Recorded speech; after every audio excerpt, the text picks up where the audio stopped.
இயேசுவை விசாரிக்கிறார்கள். இயேசுவை அவர்கள் பிரதான ஆசாரியனிடத்தில் கொண்டு போனார்கள். அங்கே ஆசாரியர், மூப்பர், வேதபாரகர் எல்லாரும் கூடி வந்திருந்தார்கள். பேதுரு தூரத்திலே அவருக்கு பின் சென்று பிரதான ஆசாரியனுடைய அரண்மனைக்குள் வந்து சேவகரோட கூட உட்கார்ந்து நெருப்பண்டையிலே குளிர் காய்ந்து கொண்டிருந்தான். அப்பொழுது பிரதான ஆசாரியரும் ஆலோசனை சங்கத்தார் அனைவரும் இயேசுவை கொலை செய்யும்படி அவருக்கு விரோதமாக சாட்சி தேடினார்கள். அகப்படவில்லை. அநேகர் அவருக்கு விரோதமாக பொய்ச்சாட்சி சொல்லியும் அந்த சாட்சிகள் ஒவ்வொருவில்லை. அப்பொழுது சிலர் எழுந்து, கைவேலையாகிய இந்த தேவாலயத்தை நான் இடித்து போட்டு கைவேலை அல்லாத வேறொன்றை 3 நாளைக்குள்ளே கட்டுவேன் என்று இவன் சொன்னதை நாங்கள் கேட்டோம் என்று அவருக்கு விரோதமாய் பொய்ச்சாட்சி சொன்னார்கள். அப்படி சொல்லியும் அவர்கள் சாட்சி ஒவ்வாமல் போயிற்று. அப்பொழுது பிரதான ஆசாரியன் எழுந்து நடுவே நின்று இயேசுவை நோக்கி, இவர்கள் உனக்கு விரோதமாய் சொல்லுகிறதை குறித்து நீ ஒன்றும் சொல்லுகிறதில்லையா என்று கேட்டார். அவரோ ஒரு உத்தரவும் சொல்லாமல் பேசாதிருந்தார். மறுபடியும் பிரதான ஆசாரியன் அவரை நோக்கி, நீ ஸ்தோத்திரிக்கப்பட்ட தேவனுடைய குமாரனாகிய கிறிஸ்துதானா என்று கேட்டான். அதற்கு இயேசு, நான் அவர்தான். மனுஷகுமாரன் சர்வ வல்லவரின் வலது பாரிசத்தில் வீற்றிருப்பதையும் வானத்தின் மேகங்கள் மேல் வருவதையும் நீங்கள் காண்பீர்கள் என்றார். பிரதான ஆசாரியன் இதை கேட்டவுடனே தன் வஸ்திரங்களை கிழித்துக் கொண்டு, இனி சாட்சிகள் நமக்கு வேண்டியதென்ன? தேவ தூஷணத்தை கேட்டீர்களே, உங்களுக்கு என்னமாய் தோன்றுகிறது என்றான். அதற்கு அவர்கள் எல்லாரும், இவன் மரணத்துக்கு பாத்திரனாய் இருக்கிறான் என்று தீர்மானம் பண்ணினார்கள். அப்பொழுது சிலர் அவர் மேல் துப்பவும், அவருடைய முகத்தை மூடவும், அவரை குட்டவும், ஞான திருஷ்டினாலே பார்த்து சொல் என்று சொல்லவும் தொடங்கினார்கள். வேலைக்காரரும் அவரை கன்னத்தில் அறைந்தார்கள். எல்லோரும் கூடி வருகிறார்கள். இயேசுவை அவர்கள் பிரதான ஆசாரியனிடத்தில் கொண்டு போனார்கள். அங்கே ஆசாரியர், மூப்பர், வேதபாரகர் எல்லோரும் கூடி வந்திருந்தார்கள். இயேசு கிறிஸ்துவை பிடித்து பிரதான ஆசாரியனிடத்தில் கொண்டு போகிறார்கள். யூத மார்க்கத்தாரின் ஆலோசனை சங்கத்திற்கு முன்பாக இயேசு கிறிஸ்து விசாரிக்கப்பட போகிறார். அவர்கள் இயேசுவை விசாரித்து அவரை குற்றம் செய்தவர் என்று தீர்மானம் பண்ண போகிறார்கள். அங்கே ஆசாரியர், மூப்பர், வேதபாரகர் எல்லோரும் கூடி வந்திருக்கிறார்கள். இயேசு கிறிஸ்து விசாரிக்கப்படும் போது காய்பா என்பவன் பிரதான ஆசாரியனாக இருக்கிறான். ஜனங்கள் எல்லோரும் கெட்டுப்போகாதபடிக்கு ஒரே மனுஷன் ஜனங்களுக்காக மரிப்பது நமக்கு நலமாய் இருக்கும் என்று சொன்னவன் இந்த காய்பாதான். இயேசு கிறிஸ்துவின் மீது இவன் பழி உணர்ச்சியோடு இருக்கிறான். இயேசு கிறிஸ்து இவனுக்கு முன்பாக விசாரிக்கப்பட போகிறார். விசாரணை வருவதற்கு முன்பாகவே காய்பா இயேசுவுக்கு விரோதமாக தீர்ப்பு கூறியவன்.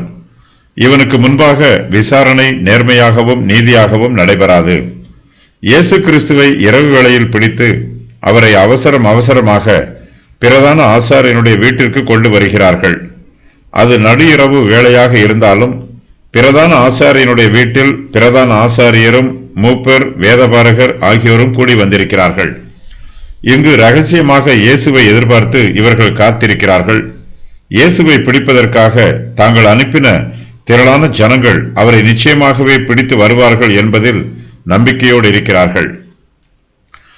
தூரத்திலே பேதுரு தூரத்திலே அவருக்கு பின் சென்று பிரதான ஆசாரியனுடைய அரண்மனைக்குள் வந்து சேவகரோட கூட உட்கார்ந்து நெருப்பண்டையிலே குளிர் காய்ந்து கொண்டிருந்தான்.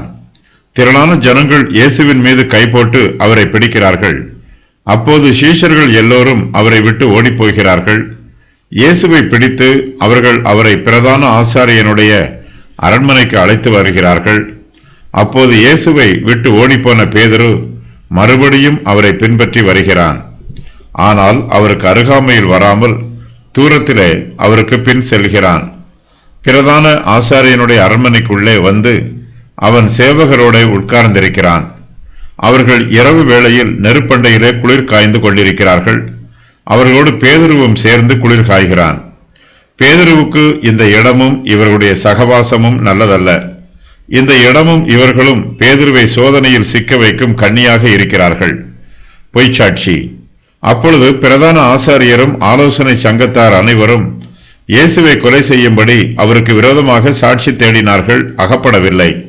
அநேகர் அவருக்கு விரோதமாக பொய்ச்சாட்சி சொல்லியும் அந்த சாட்சிகள் ஒவ்வவில்லை. பிரதான ஆசாரியரும் ஆலோசனை சங்கத்தார் அனைவரும் இயேசுவை கொலை செய்யும்படி தீர்மானம் பண்ணுகிறார்கள். இதற்காக இயேசுவுக்கு விரோதமாக சாட்சி தேடுகிறார்கள். ஆனால் ஒருவரும் அகப்படவில்லை. பணத்தை கொடுத்தாவது, தங்கள் செல்வாக்கை பயன்படுத்தியாவது, பயமுறுத்தியாவது இயேசுவுக்கு விரோதமாக சாட்சியை தேடுகிறார்கள். இயேசுவை குற்றவாளி என்றும் துரோகி என்றும் கூறி அவரை பிடித்திருக்கிறார்கள். ஆனால் அதை நிரூபிப்பதற்கு அவருக்கு விரோதமாக இதுவரையிலும் ஒரு சாட்சியும் இல்லை. யாராவது பொய்ச்சாட்சி கூறினால் அதை கண்டுபிடித்து அவர்களை தண்டிக்கும் பொறுப்பு பிரதான ஆசாரியருக்கும் மூப்பருக்கும் கொடுக்கப்பட்டிருக்கிறது. ஆனால் இங்கோ பிரமாணத்திற்கு பாதுகாப்பாக இருக்க வேண்டியவர்களே பிரமாணத்தை மீறுகிறார்கள். இவர்களே பொய்ச்சாட்சி தேடுகிறார்கள். இப்படிப்பட்ட சூழ்நிலைகளில் கர்த்தரே நமக்கு உதவி புரிய வேண்டும். பிரதான ஆசாரியனுடைய அரமனையிலே ஆசாரியர், மூப்பர், வேதபாரகர் எல்லோரும் கூடி வந்திருக்கிறார்கள். அவர்கள் இரவு வேளையில் கூடி வந்திருக்கிறார்கள். மிக கொடிய குற்றவாளியை விசாரிப்பது போல இங்கு எல்லோருமே வந்திருக்கிறார்கள். இயேசுவை சீக்கிரமாக கொல்ல வேண்டும் என்பது ஆசாரியர், மூப்பர், வேதபாரகர் ஆகியோரின் எண்ணமாக இருக்கலாம். ஆனால் இயேசு கிறிஸ்து வேத வாக்கியத்தின் பிரகாரம் தமது ஜீவனை ஒப்புக்கொடுக்க சித்தம் கொண்டிருக்கிறார். இரவு வேளையில் அவர் விசாரிக்கப்படுகிறார். மறுநாள் பஸ்கா ஆட்டுக்குட்டி பலியிடப்படும் நாள். அந்த வேளையில் இயேசு கிறிஸ்து உலகத்தின் பாவத்திற்காக பஸ்கா ஆட்டுக்குட்டியாக அடிக்கப்பட போகிறார். யூதருடைய நியாய பிரமாணத்திற்கு விரோதமாக இங்கு விசாரணை நடைபெறுகிறது. விசாரிக்கும் முன்பாகவே சாட்சிகள் இருக்கும். ஆனால் இங்கோ இயேசுவை தங்கள் இஷ்டப்படி குற்றப்படுத்துவதற்காக சாட்சிகளை தேடுகிறார்கள். இயேசுவை கொலை செய்ய வேண்டும் என்று தீர்மானம் பண்ணிவிட்டார்கள்.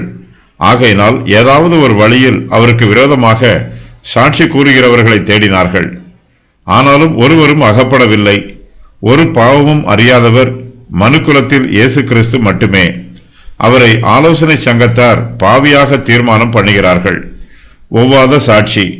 அப்பொழுது சிலர் எழுந்து, கைவேலையாகிய இந்த தேவாலயத்தை நான் இடித்து போட்டு கைவேலை அல்லாத வேறொன்றை 3 நாளைக்குள்ளே கட்டுவேன் என்று இவன் சொன்னதை நாங்கள் கேட்டோம் என்று அவருக்கு விரோதமாக பொய்ச்சாட்சி சொன்னார்கள். இப்படி சொல்லியும் அவர்கள் சாட்சி ஒவ்வாமல் போயிற்று. பிரதான ஆசாரியரும் ஆலோசனை சங்கத்தாரும் இயேசு கிறிஸ்துவின் மீது பலவிதமான குற்றச்சாட்டுக்களை கூறி பார்க்கிறார்கள். இயேசு கிறிஸ்து இந்த தேவாலயத்தை இடித்து போடுவார் என்று அவர் மீது குற்றம் சுமத்துகிறார்கள். இப்படிப்பட்ட பல பொய்களை அவர்கள் சொல்லியும் அவர்கள் சாட்சி ஒவ்வாமல் போயிற்று. இயேசு கிறிஸ்துவை கொலை செய்யும்படிக்கு அவருக்கு விரோதமாக சாட்சிகளை தேடுகிறார்கள். இயேசுவுக்கு மரண தண்டனை கொடுக்கும் அதிகாரம் யூதருடைய ஆலோசனை சங்கத்திற்கு இல்லை. ரோம பேரரசின் அதிபதியே குற்றம் சுமத்தப்பட்ட ஒருவருக்கு மரண தண்டனை கொடுக்க முடியும். அவரை கொலை செய்வதற்கு இந்த சாட்சிகள் எல்லாம் போதாது. ஆகையினால் அவர் மீது எப்படிப்பட்ட குற்றத்தை சுமத்தினால் அவருக்கு மரண தண்டனை கொடுக்க முடியும் என்று துன்மார்க்கமாக ஆலோசனை பண்ணுகிறார்கள். எப்படியாவது இயேசுவை கொலை செய்யும்படி அவருக்கு விரோதமாக சாட்சிகளை பிடிக்க வேண்டும் என்பதில் தீவிரமாக இருக்கிறார்கள். பிரதான ஆசாரியன். அப்பொழுது பிரதான ஆசாரியன் எழுந்து நடுவே நின்று இயேசுவை நோக்கி, இவர்கள் உனக்கு விரோதமாய் சொல்லுகிறதை குறித்து நீ ஒன்றும் சொல்லுகிறதில்லையா என்று கேட்கான். இயேசுவின் மீது பலவிதமான குற்றச்சாட்டுக்களை பிரதான ஆசாரியரும் வேதபாரகரும் மூப்பரும் கூறுகிறார்கள். ஆனால் இயேசு கிறிஸ்துவோ அதையெல்லாம் கேட்டும் அவர்களுக்கு ஒரு உத்தரவும் சொல்லாமல் பேசாதிருக்கிறார். அப்போது பிரதான ஆசாரியன் எழுந்து நடுவே நின்று, நீ ஒன்றும் சொல்லுகிறதில்லையா என்று கேட்கிறான். அவர் தன்னை நீதிக்கு பாதுகாவலன் போல காண்பித்துக் கொள்கிறான். ஆனால் மெய்யாகவே அவன் இயேசுவுக்கு விரோதமாக தன் வஞ்சக வலையை வீசுகிறான். ஒரு கண்ணியை விரிக்கிறான். எல்லோரும் இயேசுவின் மீது குற்றம் சுமத்த வேண்டும் என்று சதி ஆலோசனை பண்ணுகிறான்.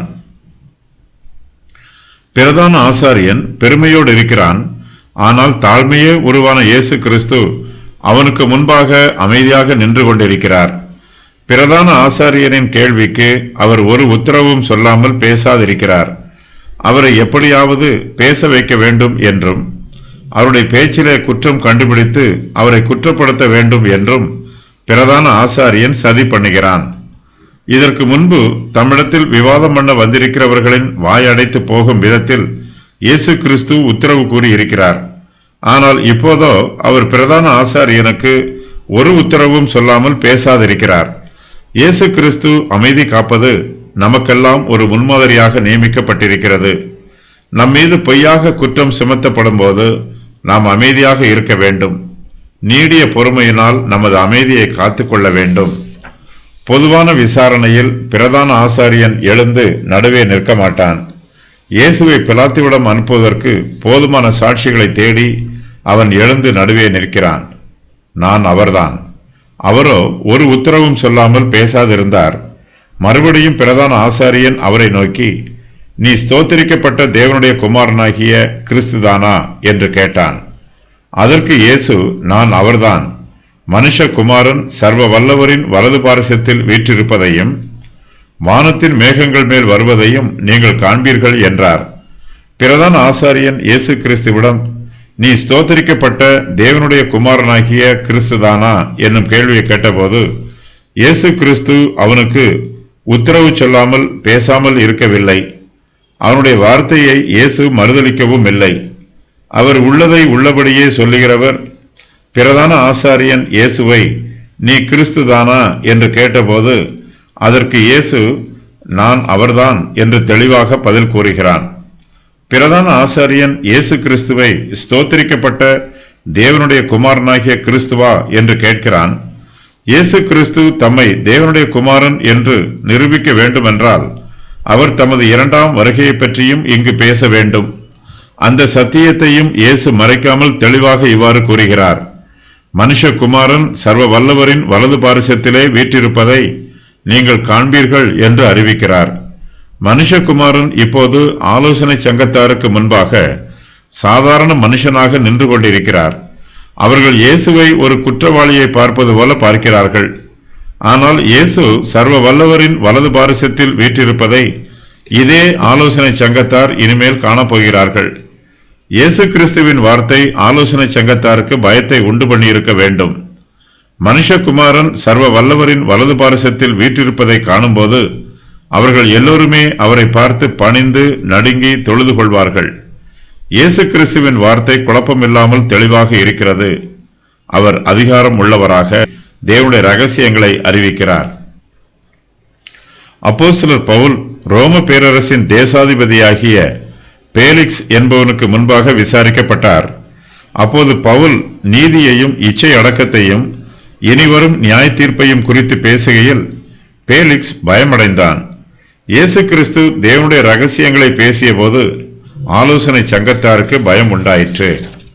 இயேசு கிறிஸ்துவை பற்றி சரியாக புரிந்து கொள்ளாதவர்கள் குழம்பி போய் இருக்கிறார்கள்.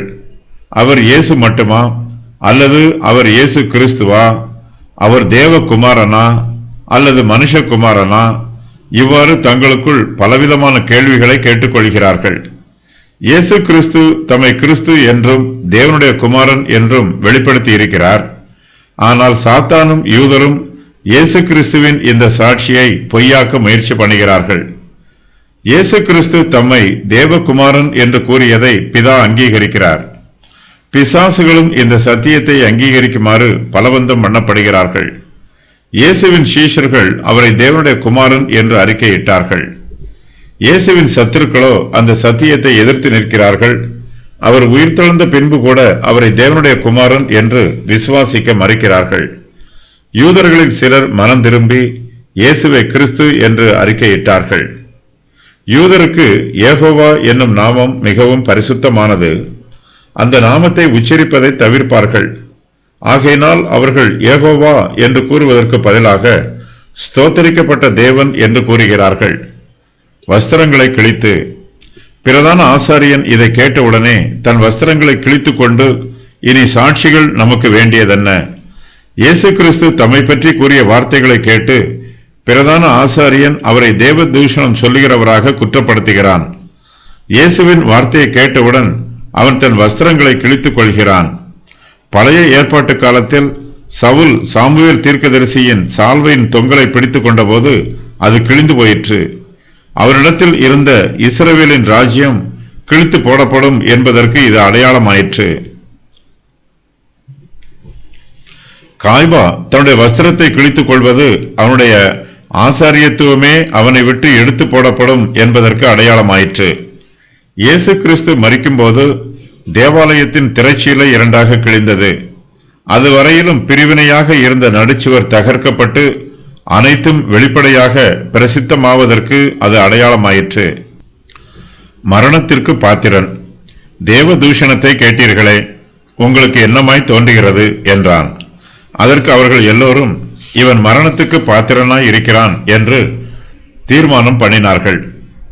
இயேசு கிறிஸ்து தம்மை பற்றி கூறியது தேவதூஷணம் என்று பிரதான ஆசாரியன் கூறுகிறான். அதை ஆலோசனை சங்கத்தார் எல்லோரும் அங்கீகரித்து இயேசு கிறிஸ்துவை மரணத்திற்கு பாத்திரனாக இருக்கிறான் என்று தீர்மானம் பண்ணுகிறார்கள்.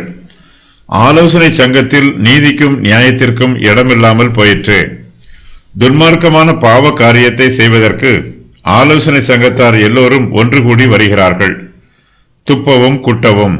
அப்பொழுது சிலர் அவர் மேல் துப்பவும் அவருடைய முகத்தை மூடவும் அவரை குட்டவும் ஞான திருஷ்டியினாலே பார்த்து சொல் என்று சொல்லவும் தொடங்கினார்கள்.